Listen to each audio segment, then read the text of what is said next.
¿Quién puede animarse a responder?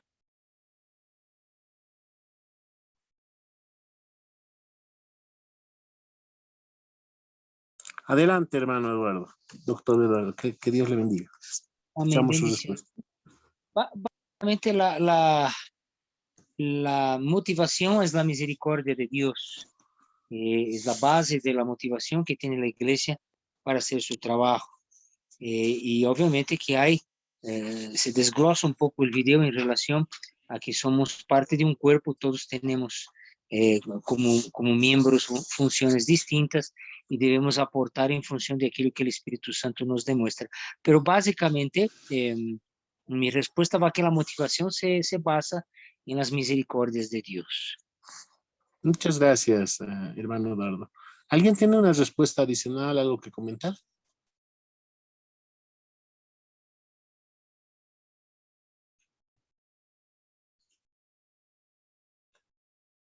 Bueno, vamos a, ¿qué querrá decir que la motivación es las misericordias de Dios? Esto es algo muy importante, ¿no?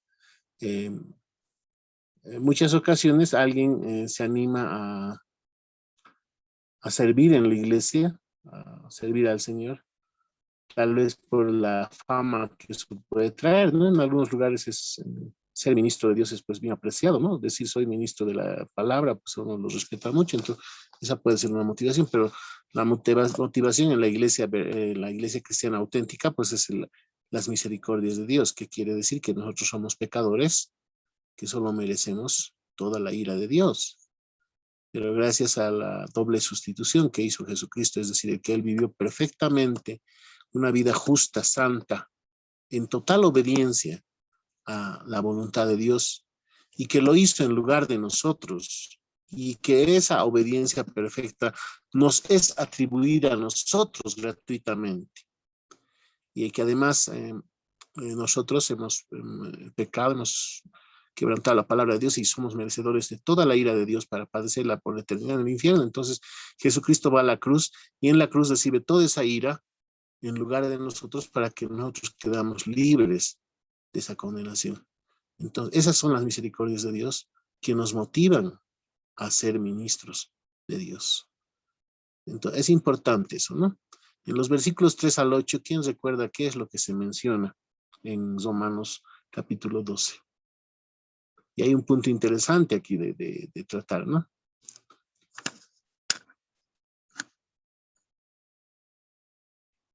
A ver, vamos a ver quién podemos invitarle, por favor, a Sergio. Bien. Sergio, por favor, ayúdenos. Específicamente, lo que se habla es un sacrificio de alabanza a nuestro Señor. ¿Qué quiere decir Gracias. eso?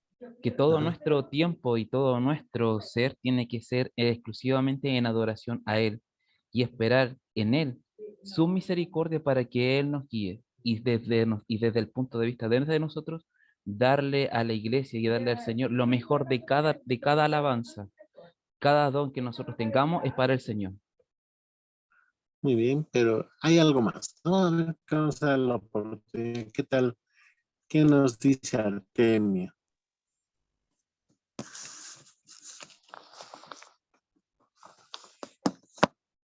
Artemio, ¿me escucha? Sí, hermano, solo que acá hay una tormenta un poco fuerte y escucho Ajá. bastante bajo. En un momento que se baje la tormenta participo, si me permiten. Ah, bueno, pero nosotros le escuchamos bien, le cuento. No sé, no hay estática, pero está bien, lo dejamos. Si consideramos el capítulo 12 de Romanos, especialmente los versículos 3 al 8, voy a echar una mirada en la versión, eh, se llama Reina Valera Contemporánea, ¿no? Y allí dice: por la gracia que me es dada, digo a cada uno de ustedes que no tenga más alto concepto de sí que el que debe tener, sino que piense de sí con sensatez según la medida de fe que Dios repartió a cada uno. Porque así como en un cuerpo hay muchos miembros y no todos los miembros tienen la misma función, así también nosotros, aunque somos muchos, formamos un solo cuerpo en Cristo. Y cada miembro está unido a los demás, ya que tenemos diferentes dones según la gracia que nos ha sido dada. Y el pastor Leire leía así, ¿no? Si tenemos el don de profecía, usémoslo. Si tenemos el don de servicio, sirvamos. Si tenemos el don de la enseñanza, enseñemos. Si tenemos el don de la exhortación, demos. Si, bueno, hay el don de repartir, hagámoslo con generosidad. Y si nos toca presidir, hagámoslo con solicitud. Si nos toca brindar ayuda, hagámoslo con alegría. Entonces, esta motivación para servir en cualquiera de los dones tiene que ver con las misericordias de Dios, ¿no? Bueno, y en todo esto hay un punto que se menciona antes de que el pastor Leire cite esta parte de Romanos, y él menciona la Iglesia Católica Romana. ¿Quién recuerda qué es lo que dice el pastor Leire de la Iglesia Católica Romana?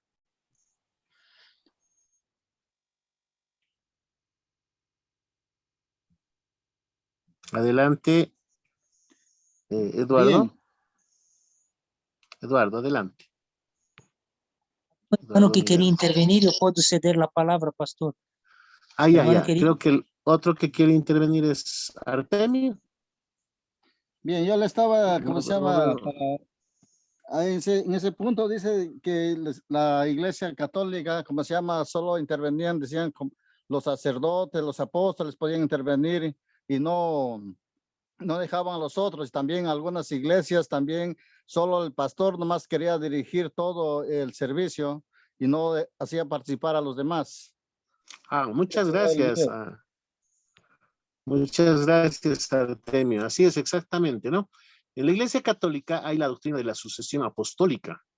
Según esa doctrina que ellos han inventado, Cristo le da el ministerio a Pedro. Y Pedro le transmite a otra persona, ¿no? A los 12 quizás, y a un sucesor suyo. Y cada sucesor al otro, ¿no?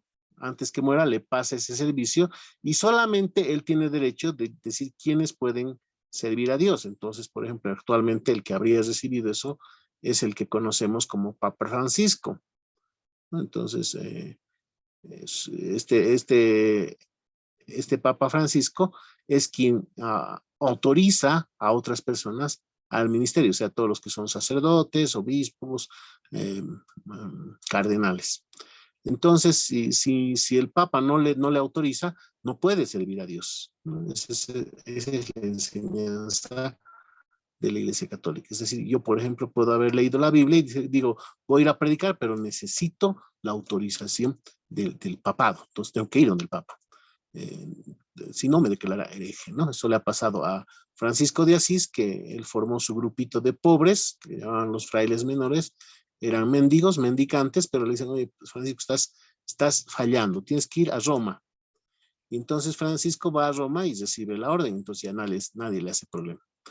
Ese es un punto, y esto mismo se repite en algunas iglesias evangélicas, donde solamente el pastor cree que él nomás puede hacer el ministerio, él bautiza, él predica, él da los estudios bíblicos, él hace todo, con el consecuente resultado que termina enfermándose de estrés, ¿no? Porque el que mucho abarca, poco aprieta. Eso les ha pasado a muchos pastores que han quedado por 10 años inutilizados por haber absorbido todo el ministerio, pero es que a veces en esas iglesias ese es la doctrina, es copiado de la Iglesia Católica, solo que no las reciben de Pedro, sino que él tuvo un sueño, una visión y ya, él siente que Dios lo ha llamado, pero él es nadie puede servir.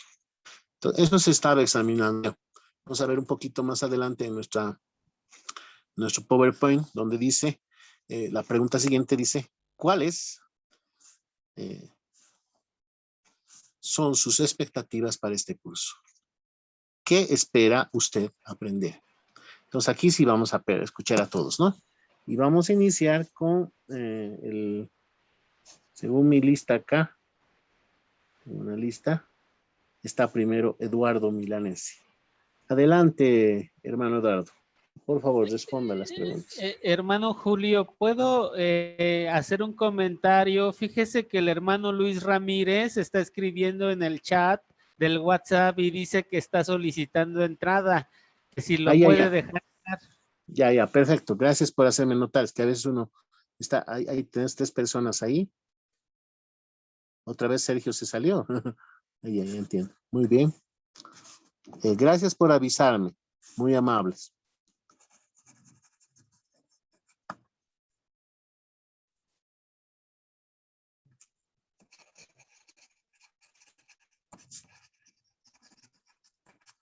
Acaban de entrar Lester Soto y creo que es Luis Ramírez. Sí. Bueno, les vamos a invitar a participar. Pues la pregunta que tenemos ahí en la pantalla, por favor, Lester, ¿puedes tú comenzar a comentarnos qué es lo que tú esperas de este curso? No tiene micrófono. No está habilitado.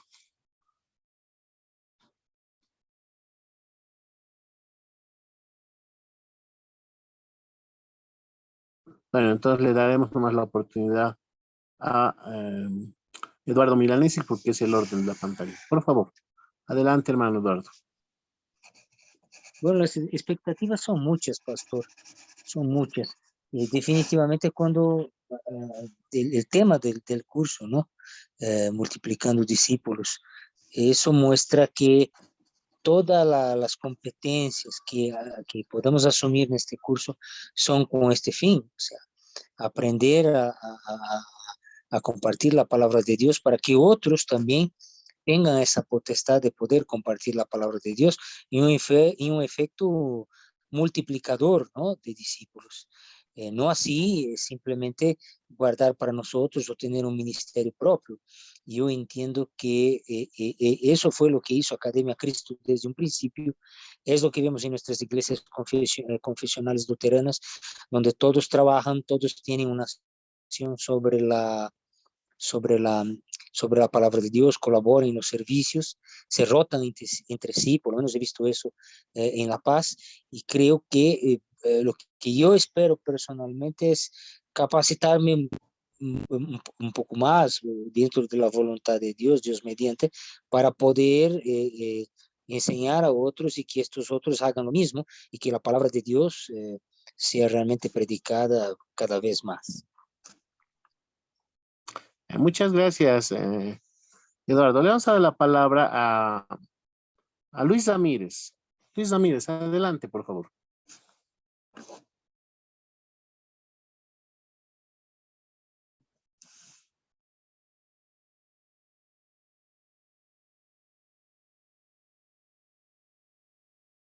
Luis, ¿me escucha? ¿Está en la clase? ¿Aló? ¿Quién me habla? Adelante. Adelante, Luis. Sí, aquí estoy, profesor. ¿Es usted? Julio. La pregunta está ahí en la pantalla. Ah, ¿Cuáles ok. son sus expectativas para este curso? ¿Qué usted espera aprender? Ah, ok. Bueno, bueno, viendo el video, la verdad es que me gustaría aprender cómo se forma, cómo podemos formar pastores, ministros, siervos, personas que sirvan dentro de la iglesia y, por ejemplo, tener pues ese ojo clínico para observar quiénes son los que realmente pueden ayudarnos a colaborar con la iglesia. Muchas gracias, Luis. Tengo una pregunta para todos ustedes antes que continuemos con esta. Y es, ¿será que un tartamudo puede servir en la obra del Señor? Yo creo que no. Bueno, es una opinión. ¿Otra persona qué opinan? A ver, Ah, ¿qué bueno, dices? disculpa. Sí. Yo estoy creyendo, o sea, sí puede servir para cualquier desempeño dentro de la iglesia, pero yo me enfoqué más que todo para ser predicador o para ser evangelista o cosas así. Discúlpeme. Ya, muy bien. Adelante, está otra persona respondiendo. Hermano Julio, siguen escribiendo personas diciendo que están esperando que les dé entrada. No sé si uno de ellos es el hermano Mincho, dice aquí, y otro es Sergio. No sé si Sergio se salió o ya están No, adentro. Sergio se sale cada rato, pero solo está No, Benjamín. acá estoy, el Perdón, internet está perdón, Aquí estamos, inestable. gracias a Dios, Ya, ya, ya. gracias. Solamente Oye, el hermano Sergio, Mincho que no puede entrar. Está ahí Benjamín entrando. Gracias de todas maneras. Buenas Bueno, noches, profesor. buenas noches. Estábamos con el problema, ¿no? ¿Un tartamudo podrá ser predicador? ¿Responder, pastor? ¿Un tartamudo podrá ser predicador? Claro que sí, definitivamente sí. A La ver, ¿por verdad, qué? el Dígame, ¿por qué? predicador es un instrumento de la palabra de Dios. Moisés, creo, si no me equivoco, Moisés creo que tenía este problema y Aarón suplió sus necesidades al principio, si no me equivoco, en la historia bíblica, ¿no?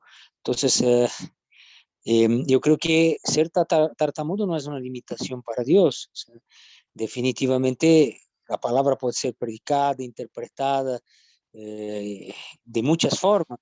Entonces, no creo que sea una limitante y evidentemente sí, hasta un ciego puede ser predicador, hasta un mudo puede ser predicador, porque existen muchas formas de predicar la palabra de Dios también. Bueno, sí, tomando en cuenta eso, es posible que un mudo pueda predicar por escrito, hay formas, ¿no? Pero yo les quiero contar que sí, como dice Eduardo, Moisés tuvo ese problema de la tartamudez, no podía hablar y Dios le manda a hablar con el faraón. Pero también hay un señor llamado Demóstenes en la historia, que era tartamudo, ¿no? Entonces Demóstenes se corrigió con mucho esfuerzo su tartamudez y es considerado el padre de la oratoria. Eso lo hizo un hombre con su propio poder. Imagínense lo que hace Dios con su poder. Para Dios no hay ningún límite y Él puede poner al que nos parece menos adecuado, lo puede poner adelante. Es más, nosotros podemos ver lo que sucede en la vida de Moisés. Moisés vivió 120 años, 40 años estuvo en el palacio de Egipto, con todos los títulos y cargos que alguien pueda tener, casi era faraón, y él pensaba que era alguien en la vida, ¿no? Pero después tuvo que pasar 40 años en el desierto debido a que cometió el error, era un egipcio, y allá pues aprendió que él era realmente nadie para servir a Dios. Pero en la última etapa de su vida, desde los 80 hasta los 120, Dios muestra en la vida de Moisés lo que él puede hacer con alguien que parece no servir para nada. Entonces, el ministerio no es para los más capos, así por los más hábiles, para los más diestros, ¿no? El ministerio es para los que, motivados por el amor de Cristo, sienten gratitud y quieren servir. Así que el Señor dice que no saca a nadie del ministerio, pero vamos a ver un poquito más allá de esto. Bueno, ya hemos dado oportunidad para responder. Si hay alguien más de los que acaban de entrar porque ellos no tuvieron la oportunidad y que quieras responder esta pregunta que dice, ¿cuáles son tus expectativas para este curso? ¿Qué esperas aprender? Puede asumir la palabra. De lo contrario, vamos a avanzar más adelante en nuestra clase. Voy a ver, no hay ninguna mano levantada. Ahí está, Benjamín. Adelante, por favor. Buenas noches a todos mis hermanos. Bueno, una lucha aquí con la tecnología. Mis expectativas. Hay una situación que hay que tener muy, muy en cuenta y es la motivación, ¿no? La misión al cual Dios por medio de Cristo nos ha encomendado. La tarea es gigante, el mismo video lo dijo. Y es para todos nosotros los cristianos de todos los tiempos, no inclusive no para la época en que estuvo Jesús, es una gran ventaja. Basados con mucha fe en la promesa que nos dio Dios por medio del Espíritu Santo. Mis expectativas son profundizar en el Nuevo Testamento para fortalecer mi fe y poder ejercer con mucha fuerza la tarea que nos ha encomendado Dios. Evidentemente la obra del Espíritu Santo, ¿no? Pero esa es mi expectativa. Muchas gracias, Benjamín. Vamos a continuar con nuestro video.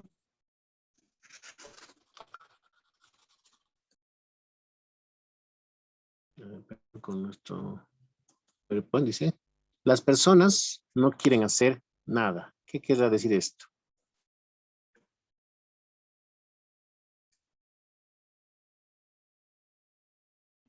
Que no están entusiasmados o que no, tienen miedo, no están preparados y bueno, sí, no quieren hacer nada. Debe ser también por la motivación o porque realmente no quieren hacer nada para acompañar a la ayuda de la iglesia. Bueno, de principio vamos a ver que cuando no son creyentes, ellos no quieren creer en Dios, ¿verdad? ¿Por qué las personas no quieren creer en Dios y les rechazan antes de ser creyentes? ¿Qué sucede? ¿Puedo, profesor? La gente, cuando no es creyente, no quiere saber de Dios. Ustedes saben eso. Ustedes han tenido un tiempo en que no eran creyentes. Y cuando les decían algo de Dios, eso era mala noticia. No querían saber. Eso le pasa a mucha gente. ¿Y por qué será eso? ¿Por qué la gente no quiere saber de Dios? ¿Puedo, profesor? ¿Qué sería? Bueno, la verdad es que la Biblia dice que nosotros, antes de ser creyentes, somos enemigos de Dios.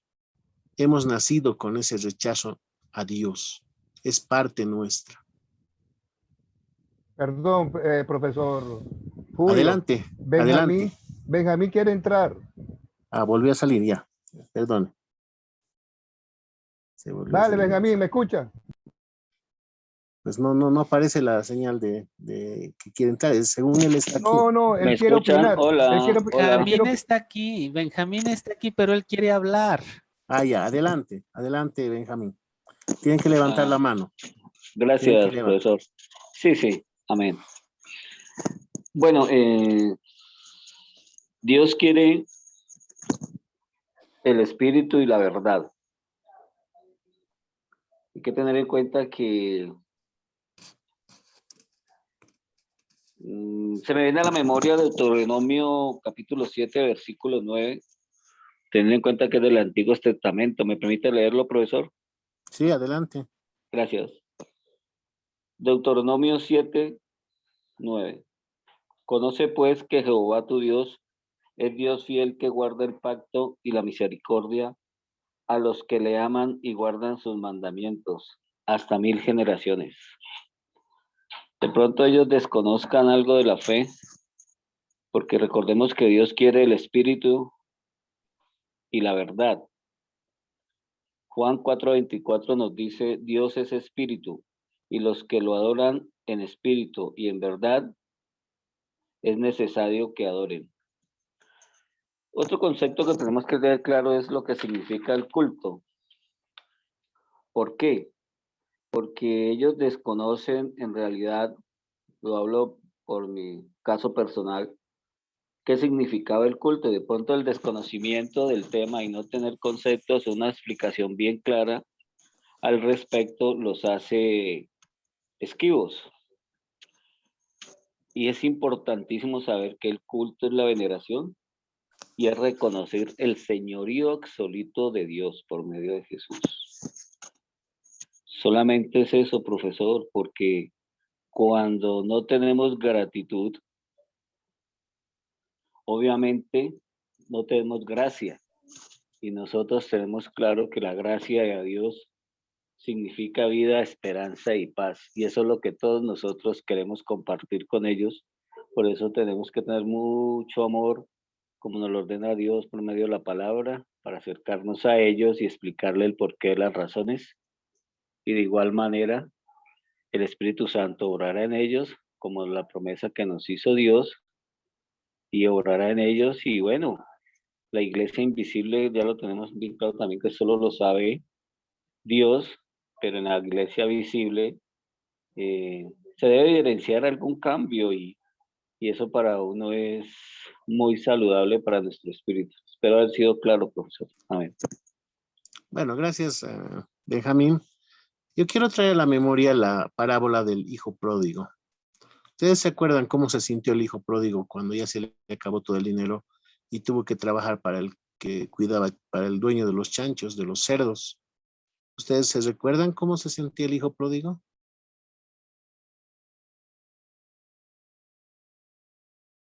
Sí, pastor, recordamos. Adelante, dígame, ¿cómo se sentía? Bueno, se sentía tan mal que él deseaba comer la comida de los cochinos porque estaba pasando demasiados problemas. Y claro que se sentía muy arrepentido por lo que había hecho, pues. Y bueno, deseaba volver, pero en verdad la pasó muy mal. Gracias, muy amable. Sí, es verdad que este joven se sentía un miserable. Estaba arrepentido, pero no sentía que merecía ser perdonado. Él dijo, voy a ir donde mi padre, le voy a decir que he pecado contra Dios, contra el cielo y contra él, y que me dé la oportunidad de trabajar como uno de sus obreros. Él quería reconocer el señorío de su padre. Pero ¿qué quería Dios? Digo, ¿qué quería el padre? ¿Quería que su hijo reconozca su señorío?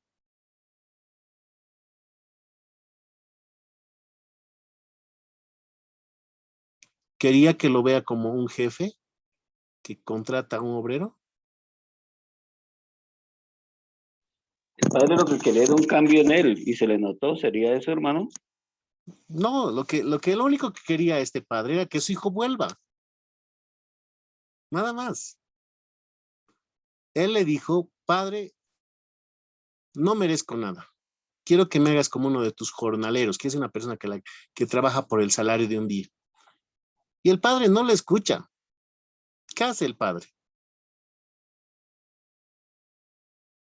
Mata a un cordero, el más grande, novillo, y hace fiesta y celebra Sí. la llegada de su hijo. Sí. Le da el mejor vestido y le pone en su mano un anillo. ¿Qué quiere decir con eso? Tú eres mi hijo. Yo no puedo recibirte como un jornalero. Yo no quiero que me hables de señorío. Quiero quererte. Quiero abrazarte. Quiero que vuelvas a ser mi hijo. Quiero que me digas padre. Ahora, ustedes saben quién viene después, ¿no ve? Viene el hermano mayor. Y el papá quiere que entre, ¿no? El hermano mayor. Y el mayor no quiere entrar. Así que cuando el papá va a averiguar cuál ha sido la causa por qué no quiere entrar a la fiesta, ¿qué le responde el hijo mayor?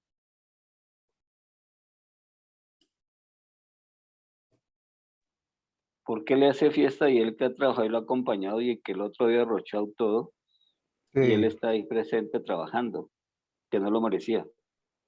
Él dice, nunca me has dado ni siquiera un cabrito para celebrar con mis amigos.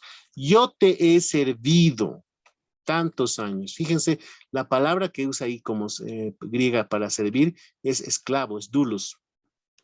Yo te he servido como un esclavo y nunca me has dado ni un cabrito. O sea, ese hijo mayor, ¿qué estabas reconociendo en ese padre? ¿Un padre o un señor? Un jefe. Eso, un jefe, un señor. Le estaba diciendo, yo te servía como esclavo. O sea, si su papá le decía, hijo, se ha caído la cerca, por favor, ¿puedes hacerlo arreglar? Él sentía una obligación de hacerlo. No sentía que esa propiedad era de él también, que era el interés del padre y del hijo que esté arreglada esa cerca. No, él iba como un siervo, el siervo hace, pues, porque no es suyo, hace de mala gana, ¿no? Entonces, eso es lo que sucede con los hermanos en la iglesia. No quieren servir a Dios, no quieren estar en el ministerio, porque no están viendo a Dios como el Padre, sino como el jefe que les obliga a servir. o que los va a premiar para servir, ¿no? Muchas veces para motivar, le dice, oye, ¿qué quieres que se vea en tu tumba? ¿Sí? ¿Quieres ver Julio Ascarruns, un gran siervo de Dios, que se vea así? Ah, sí, quiero que se vea. Entonces yo voy a servir a Dios para que en mi tumba diga Julio Ascarruns, un gran siervo de Dios.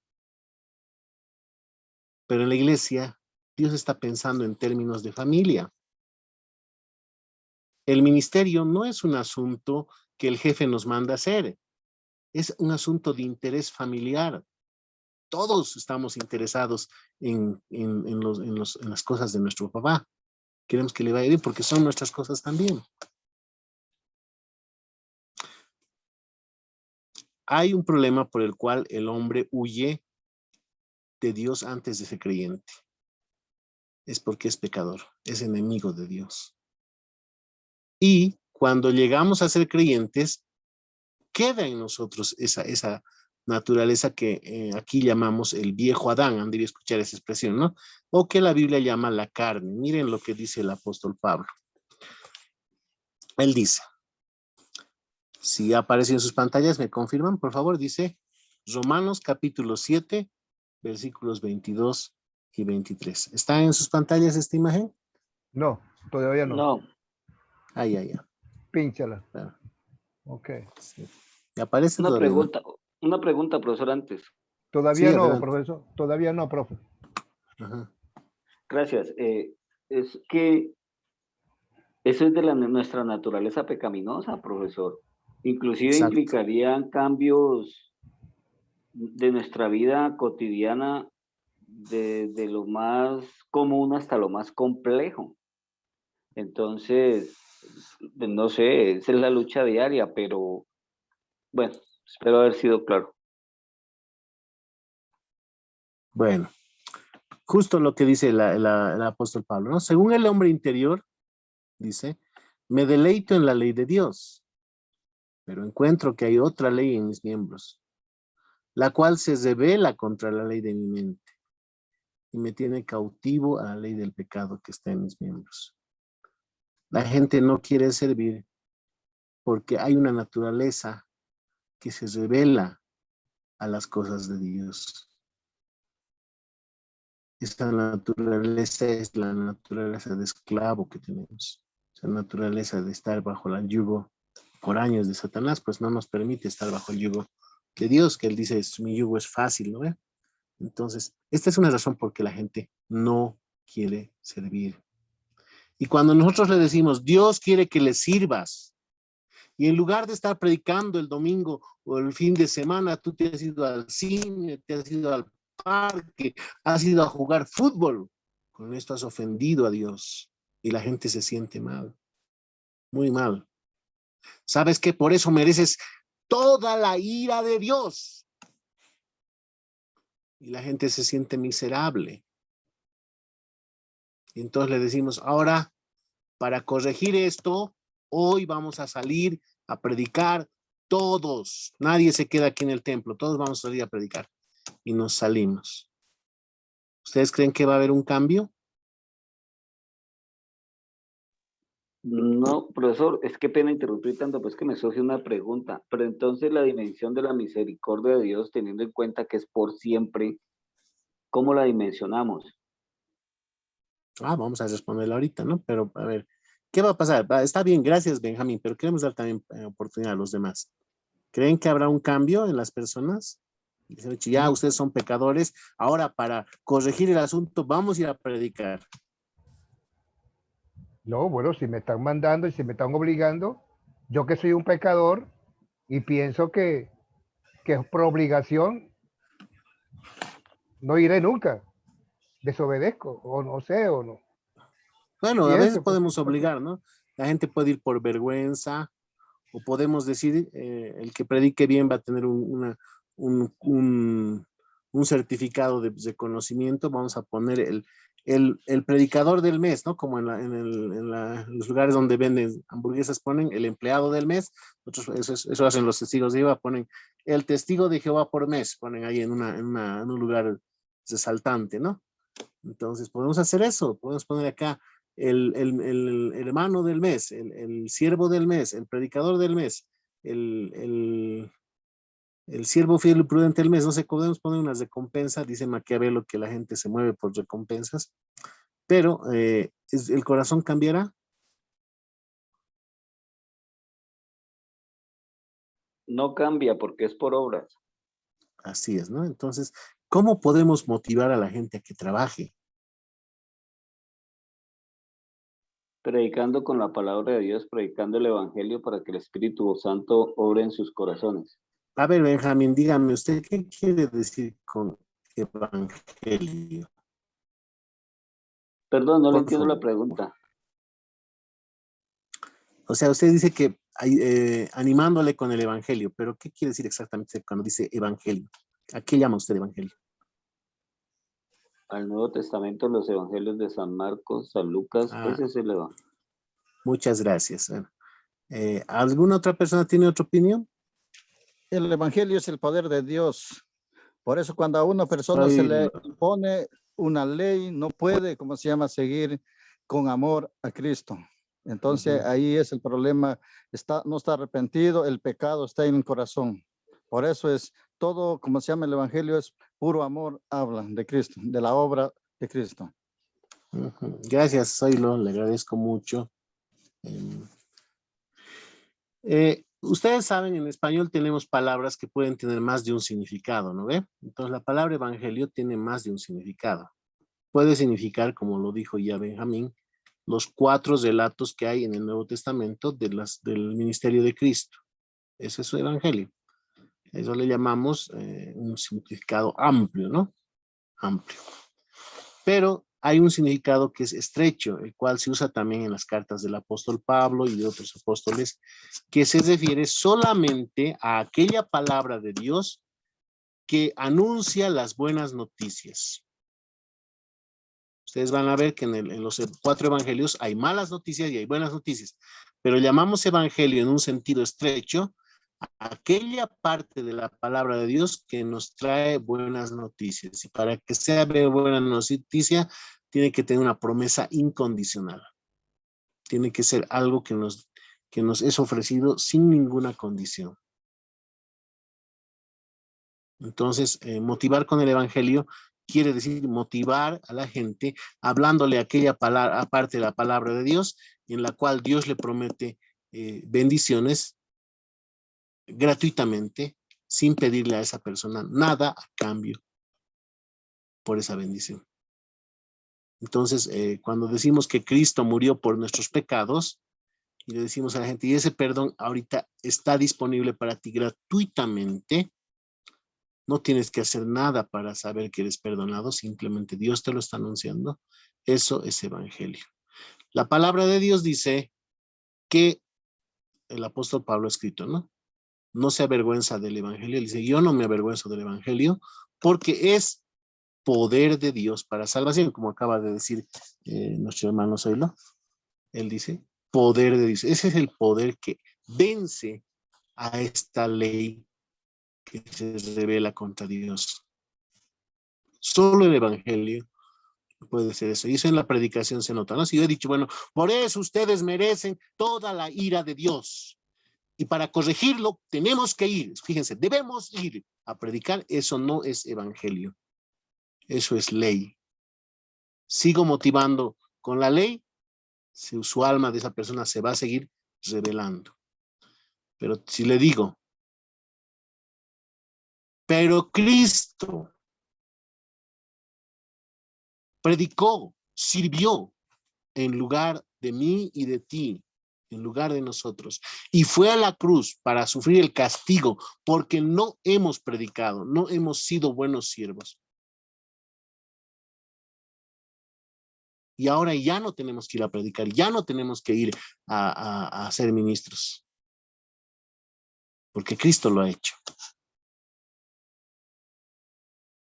Y si tú lo crees, en gratitud, vas a querer hacerlo.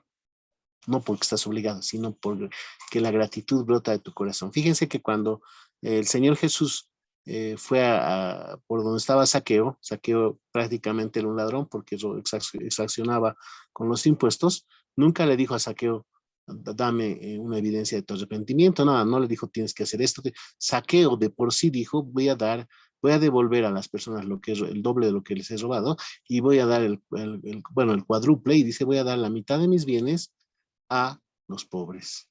Cristo nunca le pidió, pero realmente Saqueo estaba convertido por el evangelio, porque a él le salió del corazón. Entonces, cuando no tenemos en las iglesias ministros, si hay un solo sacrándose, no sé, es porque no se está predicando el evangelio, sino se está motivando con la ley. Bueno, vamos a tener que correr un poquito porque me he emocionado bastante y la hora nos está avanzando, ¿no? Entonces, vamos a ver, dice el apóstol Pablo en 2 Corintios. A ver, estamos viendo de nuevo. No. Ya está. Tenemos este tesoro en vasos de barro para que se vea que la excelencia del poder es de Dios y no de nosotros, que estamos atribulados en todo, pero no angustiados, en apuros, pero no desesperados, perseguidos, pero no desamparados, derribados, pero no destruidos. Fíjense qué es lo que movía a los apóstoles del Nuevo Testamento a ser tan fieles predicadores. No era su devoción, no era su convicción, no era que eran buenas personas, no. En ningún momento el mérito es de ellos. Es el poder de Dios. Ese poder de Dios no se refiere a un poder eléctrico que baja a ellos y les sacude, ¿no? No. Se refiere a el poder de la buena noticia de Jesucristo, que consiste en que Jesucristo fue nuestro doble sustituto, que Él obedeció perfectamente, nosotros no hemos obedecido, y lo hizo en lugar de nosotros, y Él fue a la cruz para sufrir el castigo que merecemos por no haber cumplido la voluntad de Dios. Entonces, la motivación no está en el evangelio, perdón, no está en la ley, sino en el evangelio. ¿Cuál es el objetivo de este curso? Así dice el objetivo. Este curso existe para animar a los alumnos inscritos en el nivel más alto del programa de Academia de Cristo para multiplicar ministros.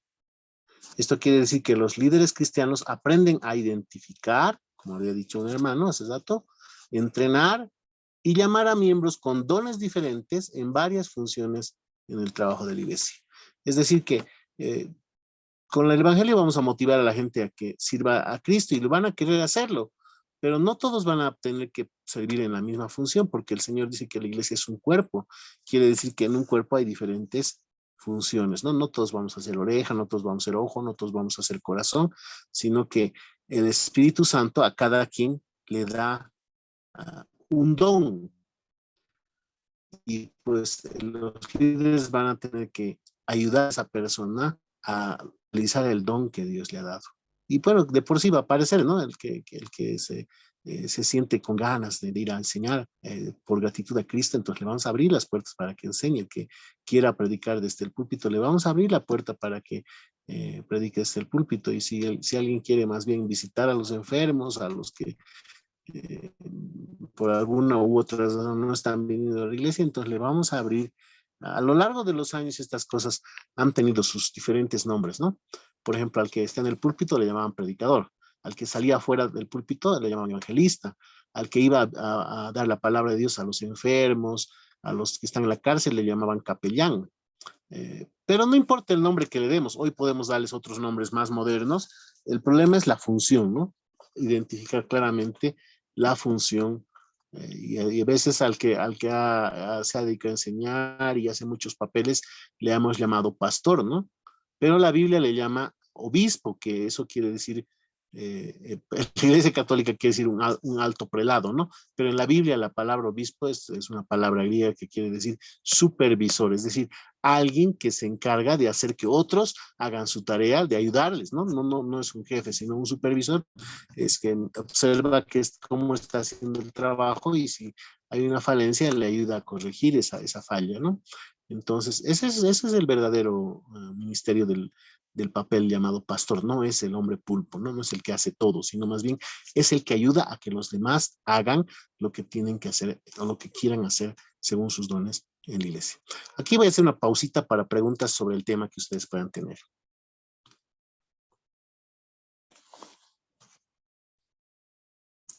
A ver, vamos a ver, ¿no hay ninguna mano? No, no hay, entonces pasamos. Ay, Benjamín, adelante.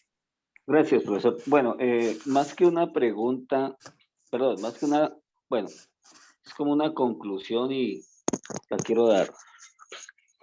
Es precisamente lo que debemos corregir, porque estamos hablando ahí de que debemos tener un culto más claro con respecto a la veneración, y es el señorío absoluto de Dios. Pero bueno, la gratitud es el resultado de nuestra buena relación con Dios, profesor. No, Y, no, la ¿perdón? gratitud no es el, no es el ¿No lo es? resultado de nuestro, no. Bueno, la voy a apuntar porque en otra clase me dijeron que sí, pero es un tema que lo vamos a corregir. Por eso me atrevo a decir. Sí, la gratitud, sí, la gratitud se da en el ambiente de una buena relación con Dios, Sí, pero no es el exactamente. resultado. Ah, es el fruto, no es el fruto, sino es el resultado. No, no es el resultado. Bien, lo corrijamos aquí. Entonces, pero lo que debemos tener claro entonces, profesor, es que debemos obedecer los mandamientos. Sí, debemos Y, obedecer. y ahí donde nos equivocamos, inclusive algunas iglesias, es cuando comienzan ya a hacerlo por obras, a pedir dinero, carros. Oye, eso es donde Dios no entiende, es para que el culto sea, que lo que quiere Dios sea espíritu y verdad, es querer obedecer los mandamientos. Esa es mi pregunta. Muy bien. Una cosa que dijo usted y es correcta, es que debemos obedecer lo que Dios manda, pero ¿podemos hacerlo? No. No, Como hemos visto Romanos 7, donde el apóstol Pablo habla, no podemos. Así que vamos a decir, debemos obedecer la voluntad de Dios, los mandamientos de Dios, pero no podemos. La Biblia dice que no hay justo ni aún uno.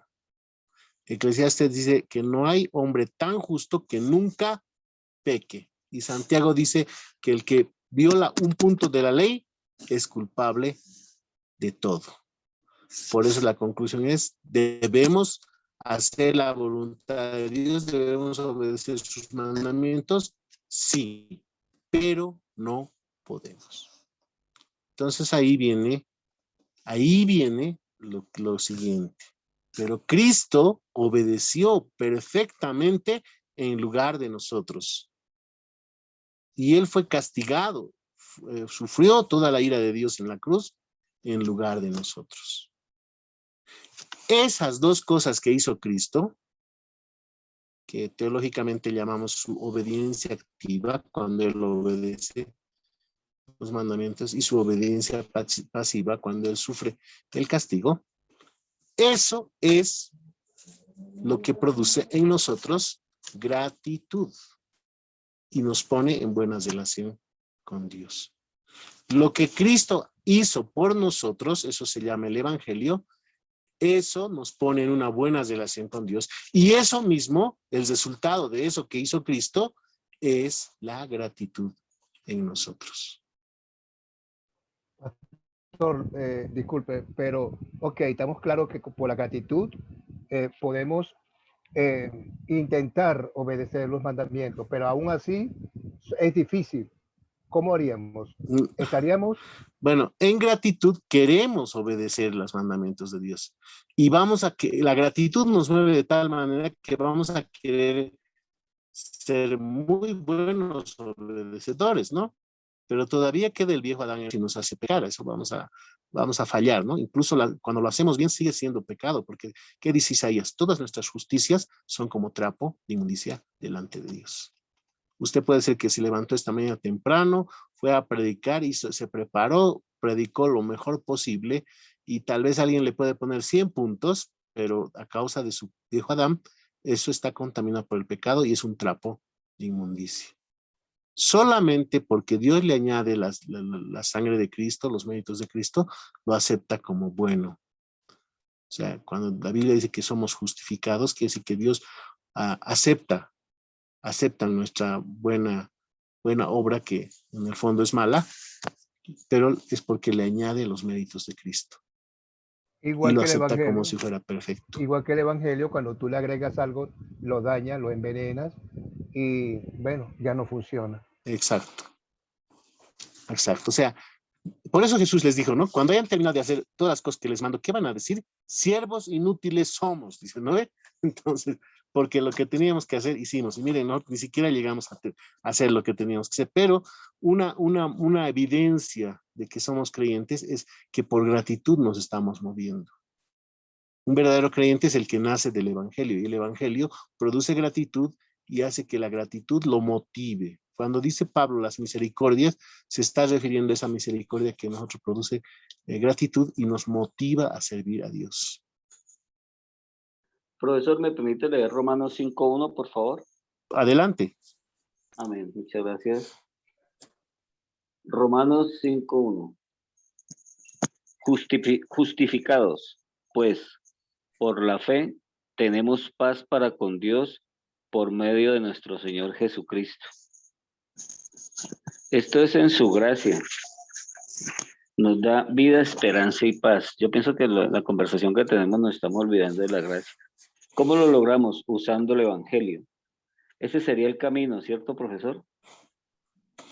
Bueno, ¿qué quiere decir usted cuando dice gracia?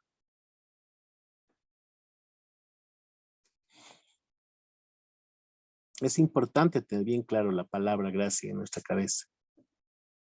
Sí, porque la gracia es de Dios y no de nosotros. Bueno, la gracia es de Dios. Y yo les voy a decir una cosa, que si usted agarra una Biblia católica, usted va a encontrar la palabra gracia ahí. Si ingresa una Biblia evangélica, va a encontrar la palabra gracia ahí. Si usted encuentra la Biblia de los testigos de Jehová, va a encontrar la palabra gracia ahí. Pero cada una de estas iglesias entiende la palabra gracia de diferente manera. Es que la Nosotros gracia es el beneficio. necesitamos La gracia es el beneficio que nos da Dios. Es el regalo inmerecido. A ver, ¿qué dicen los demás? ¿Qué es la gracia? Tengo ahí, tal vez, antes que nada, bueno, les voy a decir que la gracia, para dar la palabra a Eduardo Milanesi, que tal vez quiere decirnos algo más. La gracia, la palabra gracia, viene del griego charis. O sea, cada vez que ustedes encuentran la palabra gracia en el Nuevo Testamento, porque en el Antiguo Testamento es otra palabra o diferente significado, este palabra es una traducción del griego charis. Charis, en griego mismo, tiene varios significados. Por ejemplo, una persona llena de gracia es muy bonita, quiere decir que está muy bonita, tiene gracia, decimos, ¿no? Eso es un sentido. Pero en el uso del apóstol Pablo y de los otros escritores del Nuevo Testamento, gracia es el amor de Dios. Fíjense, es el amor de Dios que nosotros no merecemos. Es más, positivamente lo desmerecemos. ¿Qué quiere decir eso? Una gente dice, pues, gracia es cuando una persona le da un plato de comida a un pobre. No. Es como si ese pobre le ha entrado, le ha robado, ha pegado a sus hijos, le ha asaltado y de paso le damos el plato de comida. Eso es gracia. Nosotros hemos ofendido a Dios. Él está en todo el derecho de enviarnos al infierno, pero Él tiene un amor especial a causa de los méritos de Cristo, por el cual Él nos hace el bien. O sea, la gracia es el corazón de Dios moviéndose. Pero la Iglesia Católica entiende la palabra gracia como un poder que le entra a la persona y que lo hace buena persona. Muy parecido a lo que pasa con algunas iglesias, ¿no? Que le dice, venga acá, ¿usted qué tiene? Usted es adúltero, ya, yo le voy a poner en mi mano y usted va a dejar de ser adúltero. Entonces, le pone la mano, la gente tiembla un poquito y ya se va a su casa pensando que ya no es adúltero. Ese es el concepto de la Iglesia Católica, que también está en muchas iglesias evangélicas. Vamos a tener cuidado con las palabras, ¿no? Porque tienen que saber ustedes que todo predicador y ministro, al abrir su boca, abre y da palabras que van a tocar a la gente y esa palabra va a tener una consecuencia eterna. Y si usted enseña mal la palabra, va a descasear a una gente para que se pierda eternamente. Bueno, Si no tiene nada más que usted decir, Benjamín, quiero dar la palabra a Eduardo, ¿está bien? Ah, Perfecto. entonces Eduardo bajó la mano. Ya. Hacer más bien es una duda, perdone. Adelante, adelante. Una de las parábolas que has comentado, pastor, esa parábola del hijo pródigo, cuando el hijo mayor, que bueno, teóricamente ha trabajado por su padre, se ha esforzado, me recuerda también en comparación una otra parábola, la parábola de la viña, de los trabajadores de la viña, donde aquellos que trabajaban durante todo un día y aquellos que llegaron después han recibido el mismo pago de un denario. Y el dueño de la viña dice, mira, eh, eso me corresponde a mí, porque yo sé el poder que tengo de pagar y por eso pago un denario mismo a aquellos que han venido al final de la jornada de trabajo en comparación a aquellos que han estado desde el principio. Mi pregunta de la moraleja de las dos parábolas es, y si comparamos el hijo que trabajó y de alguna forma por sus obras, y sabemos que las obras para nuestro Señor no son importantes, son trapos de inmundicia. Y lo mismo, digamos, de los que estaban en la viña y han trabajado todo el día, sus obras han sido compensadas de la misma manera. ¿Cuál es la moraleja de la historia? ¿Qué es verdaderamente lo que Dios nos quiere decir en esto? Porque me queda claro que el tema salvación por obras o trabajo, esfuerzo personal, eso no es importante para Dios porque nuestras obras son trapos de inmundicia, por mejor que parezcan. El tema gratitud es fundamental porque eso sí trabaja el Espíritu Santo en nuestro corazón y de alguna forma hacemos una obra por gratitud, eso tiene su valor. Pero que yo no entiendo de las dos parábolas, ¿cuál es la moraleja espiritual de la historia? Hola. Sí, sí, sí. Eso Bueno, quería que me aclare, pastor, por favor. bueno, ambas historias apuntan a diferentes asuntos, ¿no? En la parábola del hijo pródigo vemos el amor del padre. Él no le pidió nada, ni siquiera le pidió arrepentimiento al hijo pródigo. Nada. Lo único que el padre quería era tener a su hijo a su lado, porque si su hijo no está a su lado, triste va a ser su vida. Y eso es lo que sucede con nosotros. Hace años había un predicador que decía, quien tiene a Cristo, lo tiene todo. A quien le falta a Cristo, le falta todo.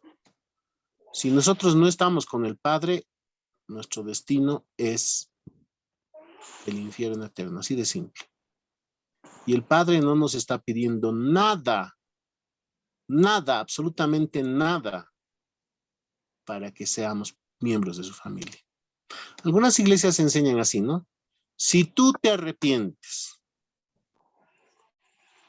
te bautizas, te haces miembro de esta congregación y empiezas a orar y leer la Biblia, Dios te va a perdonar. El gran predicador Billy Graham decía, hay dos cosas que tienes que hacer tú para que Dios te acepte en su familia. Primero, apártate del pecado. Y segundo, sé un seguidor de Cristo. ¿Eso les parece buena noticia? No, son obras.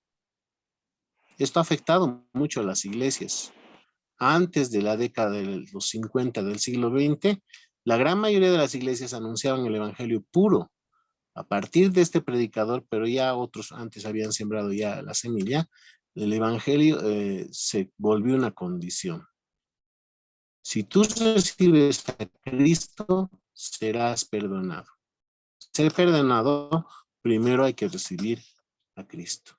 No, para ser perdonado, Cristo tiene que morir primero por nosotros. Eso es importante tenerlo en cuenta. La otra parábola, la de los trabajadores, nos ilustra de que no podemos ganar el premio de Dios. Ustedes han visto, unos trabajaron todo el día y otros trabajan poquito. Los primeros malentendieron el asunto.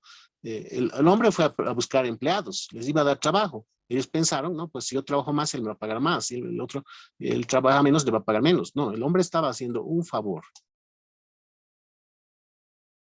En la antigüedad había hombres así, lastimosamente nuestro contexto actual ya no nos permite entender muchas parábolas. En el pasado había gente muy adinerada que para ayudar, porque la limosna era una vergüenza, no daba limosna, sino le decía, necesito un trabajador. Había un pobre ahí que no tenía ni qué comer, nada, le decía, oye, necesito un trabajador, por favor, ¿puedes hacer esto? Y pues si era barrer la casa, no sé, cualquier cosa, y le pagaba pues como si hubiese hecho gran cosa, ¿no? A eso se los llamaba patrones. La palabra latina patrón no quiere decir jefe. Mucha gente piensa que quiere decir jefe. El patrón era un protector, alguien que de por sí quería proteger a los otros de su pobreza, de su falta de trabajo, qué sé yo. No necesitaba un jornalero, pero igual lo contrataba para que esa persona no pase hambre. Entonces, con el paso de los años, pues las palabras cambian de significado y se pierde también muchos principios de la antigüedad. Entonces, ahí nos muestra la bondad en otra parábola, que Dios quiere darnos un trabajo, no para que ganemos, sino porque Él es misericordioso. Nos llama a ser sus ministros porque nos tiene misericordia. No solo nos llama a la salvación, sino también a ser sus ministros. Y acá no es que, oh, bueno, pues el pastor Julio predicó a más gente, seguro merece un premio más grande. No, el pastor Julio predicó a mucha gente, cierto, pero eso le vuelve más pecador porque no predicó bien a toda esa más gente. Y si Dios me va a dar algunas recompensas, va a ser solo por los méritos de Cristo.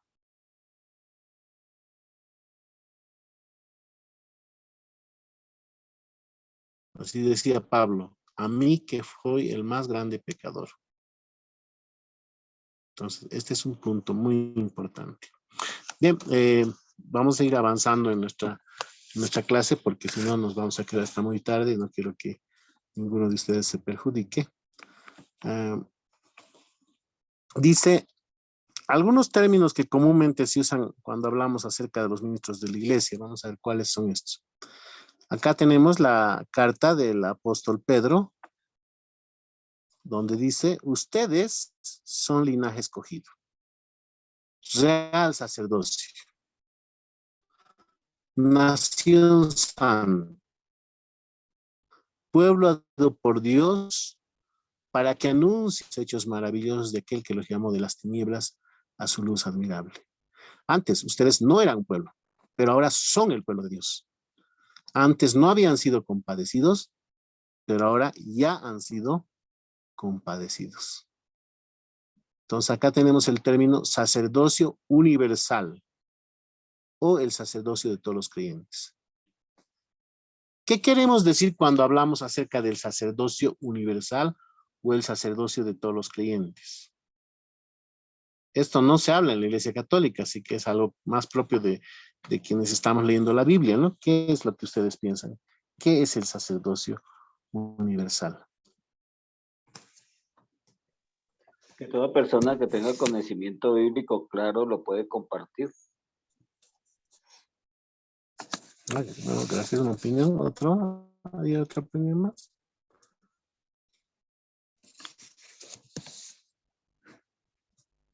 Bueno, yo quiero decirles que Dios, ahí tenemos a Benjamín. Adelante, Benjamín. Aló, ¿me escucha, profe? Sí, se escucha bien. Bueno, más que una respuesta, voy a dar una conclusión para ser más claro en su pregunta. Y si me equivoco, ahí es donde debo corregir. La gracia es el amor de Dios que nosotros no merecemos. Sí, perfecto, correcto. Usted aprendió bien. En gratitud debemos querer obedecer los mandamientos. ¿Qué nos motiva? Su misericordia eterna, que es por siempre, como nos lo dice Romanos 12, versículos 1 y 2.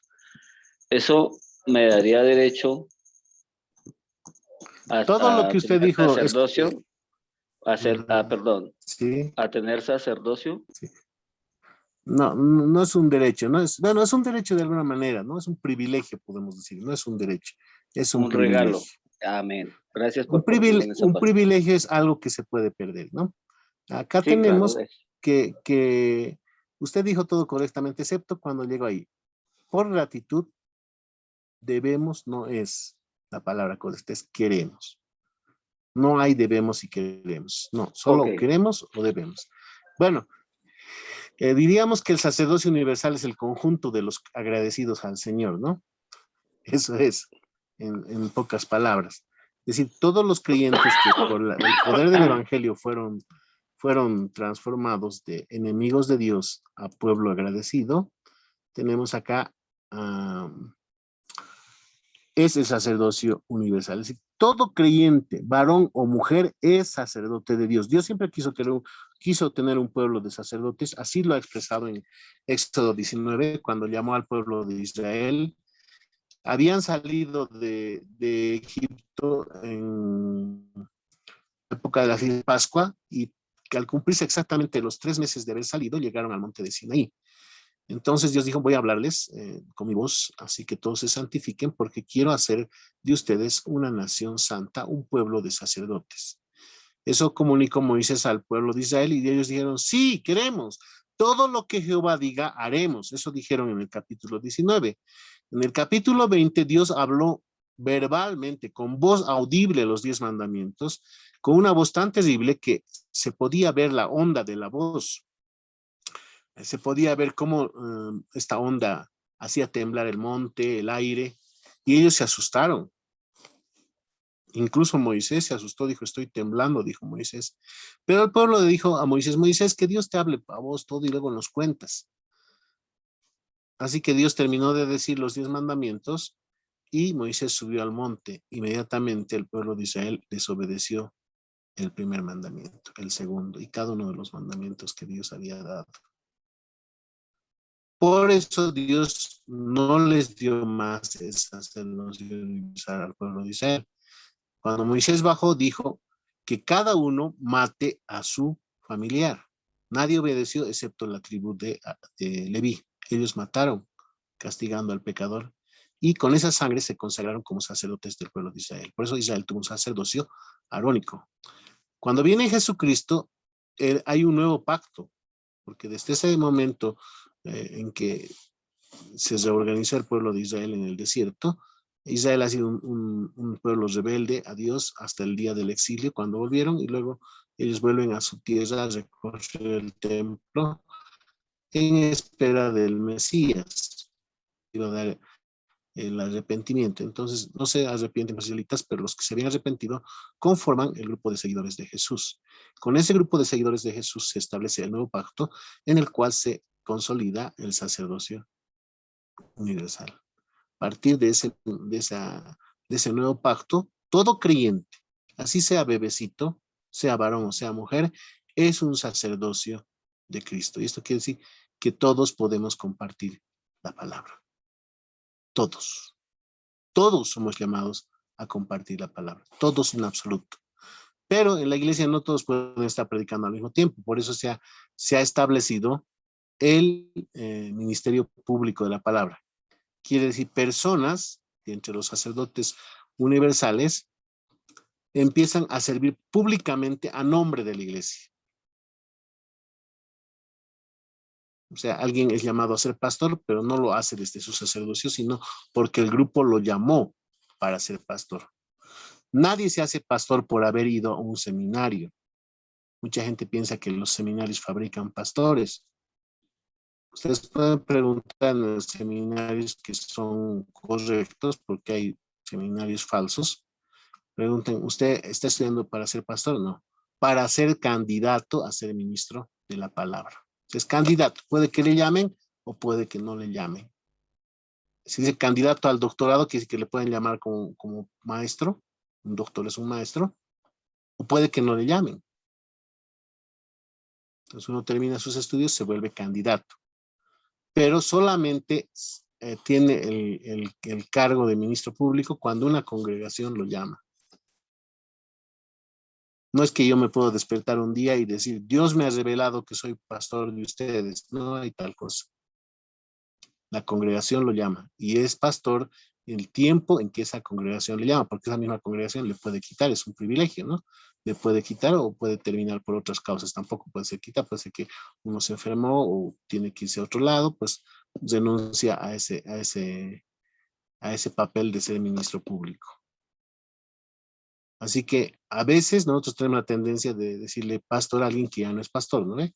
La Iglesia Católica cree que es para siempre, ¿no? Por eso a un sacerdote que es pedófilo, no le pueden quitar el ser sacerdote, lo llevan a otro lado, donde sigue siendo pedófilo. Pero si entre nosotros hay un pastor que está andando mal, le quitamos el pastorado, pues sí, lo declaramos pecador si es que no se arrepiente, como pecador impenitente, si no se quiere arrepentir.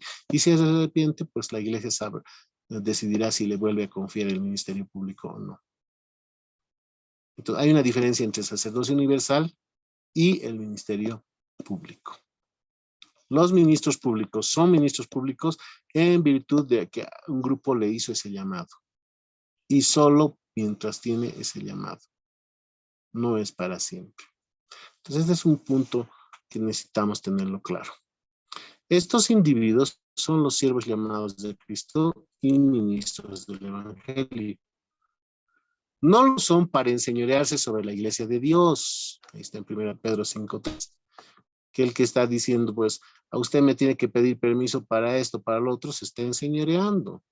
Usted me debe una reverencia, pues como hacen en la iglesia católica, ¿no? Le besan la mano, lo llevan como si fuera una estatua, qué sé yo. No. La palabra ministerio quiere decir, ministro quiere decir servidor.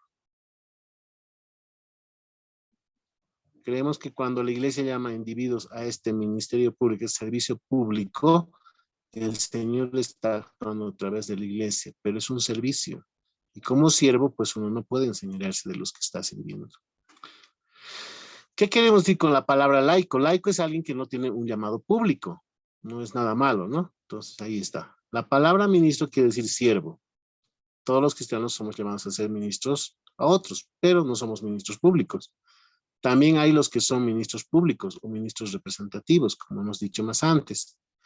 Cuando decimos que queremos multiplicar ministros, queremos decir que queremos aumentar la cantidad de personas que se ponen en acción sirviendo a otros. Hablaremos acerca de entrenar a todos para el ministerio, pero también hablaremos acerca de entrenar a algunos para el ministerio público. O sea, este curso no es para ser pastores, sí, los vamos a hacer algunos, ¿no? Sino capacitar a todos y que algunos de ellos, sus iglesias los llamarán a ser ministros públicos. Muy bien. Aquí ustedes tienen para estudiar, seguramente estos materiales los tienen. Si no los tienen, avísenme, yo les voy a dar, pero si no pueden buscar en la biblioteca de Academia Cristo, hay una pestañita, dice Biblioteca Teológica, y hay, esto vamos a desarrollarlo personalmente, el capítulo 26 del libro De tal manera Dios amó al mundo, un libro bastante grueso, y el Catecismo de Lutero, las preguntas 235 a las 250. Toda pregunta podemos hacerla ahora sobre lo que acabamos de hablar. Tienen la palabra.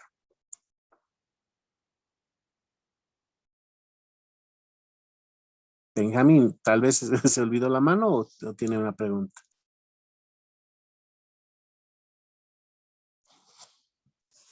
Sí, profesor, realmente sí. Le agradezco la oportunidad. A ver, aquí la tengo apuntada. Mateo 28:19. Vayan por todo el mundo y prediquen el evangelio a toda criatura. La promesa de Dios por medio de Jesús es enviar el Espíritu Santo a que ore en los corazones de nosotros. ¿En qué me estoy equivocando en algo de lo que acabo de decir, profe? Bueno, nosotros, Dios manda, Jesucristo manda a su iglesia a que predique el evangelio en todo el mundo. No le manda a convertir a todo el mundo. No se está fallando, usted lo dijo claramente, ¿no? Usted puede leer que Dios le manda a predicar. Ahora el evangelio es el que va a convertir o no va a convertir, así de simple. Nosotros no podemos convertir a nadie, solo el evangelio. Entonces, unos se van a convertir, otros van a resistir el evangelio. Ese va a ser el resultado. Nuestro llamado es ser fieles. Tenemos que predicar. O sea, el mandato es predicar. No podemos, pero en gratitud vamos a querer predicar a tiempo y fuera de tiempo. A judíos y a no judíos. a libres y esclavos, a adultos como a niños. Si ustedes se fijan en Mateo 28, dice, vayan y hagan discípulos por todo el mundo, bautizándolos. El bautizar es también una forma de anunciar el evangelio.